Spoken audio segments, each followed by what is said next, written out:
Our next speaker is Val Ball.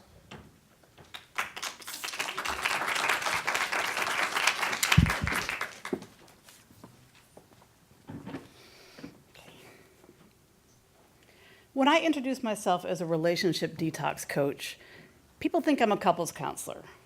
They picture me with a giant syringe ready to inject them with an antidote if they get into a fight with their spouse. But there's lots of different kinds of conflict in the world.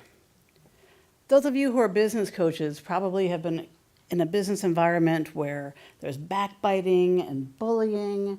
Maybe there's even an employee who's so negative and so toxic that they just fill the air like a poisonous cloud. That is really uncool. It stresses people out. That kind of toxicity takes a toll on us. And stressed out employees, they leave work early, they lose productivity, they get sick, and when productivity and the bottom line are affected, bosses pay attention. Family, another source of conflict. You might have an uncle who drinks too much at a family gathering and starts talking about religion or sex or politics, makes everybody uncomfortable. Families can be so hard to confront because it's such a primal relationship. It feels kind of taboo to bring up and point out toxic behaviors in your family. And most of us have a vested interest in not getting kicked out of our families. What do I know about conflict? I spent 17 years living in an intentional community with 100 people. We lived together, worked together, fought together, played together, and slept together. It was a virtual petri dish of relationships. Let me tell you. Petri dish of relationships. Yeah, there seems to be a delay with the slides. Okay. It was wonderful living with that many people that closely. We usually got along, and you knew that you always had something in common with the people that you were living with. Most of them were really cool. It was wonderful to be surrounded. There's the petri dish. It was wonderful to be surrounded by such great people, but you could never get away from them. Never, ever, ever. And if we hadn't found a way to deal with conflict with each other, we would have ended up killing each other. We used a lot of I statements. Y'all know what that is. When you throw me under the bus, I feel angry and hurt. I would prefer that you talk to me first.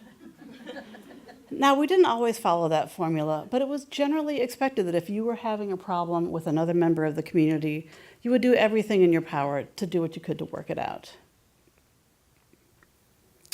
Of course, there were times when people didn't get along with each other. One of the things that we would do to give each other space was we would ignore each other as we would pass on the path and not say hi.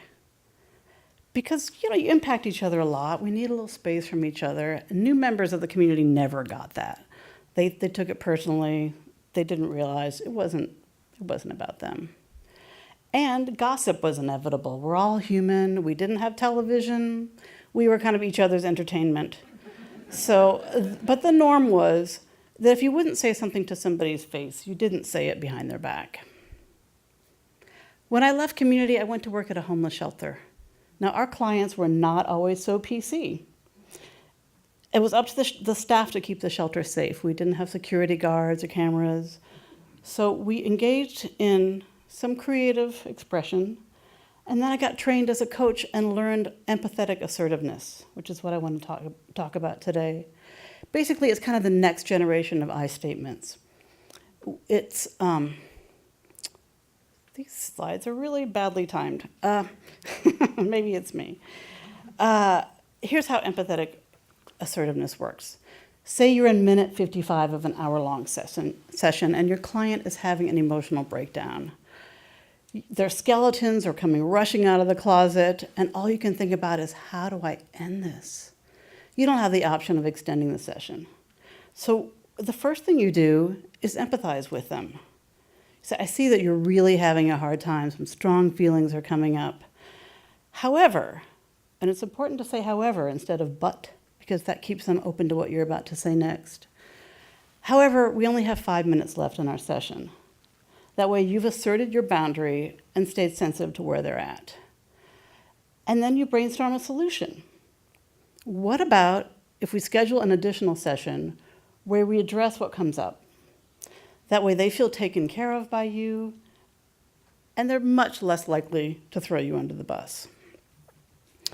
Now, the great thing about empathetic assertiveness compared to I statements is that it involves the other person in the solution. They feel heard, they feel included, and they feel respected.